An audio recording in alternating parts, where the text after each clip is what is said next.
জানালার পাশে বসেছিলে আমারই কাছে, বলেছিলে আপন মনে চাইবার কালে। কি যেন বলেছিলে?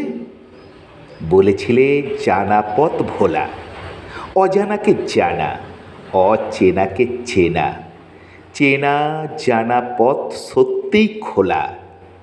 হঠাৎই উজ্জ্বল জল তরঙ্গের ন্যায় কেশ বিনাশটি ছড়িয়ে পড়েছিল দুই কাঁধ ও গাল বয়ে। অপরূপা সুন্দরী তুমি, লাবণ্যময়ী, হাস্যময়ী, আনন্দময়ী তুমি, সুন্দরের সুন্দরী তুমি, সত্য সুন্দরী, এমনকি রহস্যময়ী সুন্দরী তুমি। দুই নয়নে ভরে দেখিয়াছি তোমারই আঁখি, ভাবিয়াছি বিকেল বেলার প্রাচীন গ্রীষ্মের লিজেন্ডারি। বিকেলের সোনারোদ পড়েছিল তোমারই গালে, সূর্যের রক্তিম রশ্মি ঝকঝক করছিল তোমারই কেশে। ভুলব না সাথী তোমার আমারই কথা, উজাড় করা ভালোবাসা রইল নকশি কথা।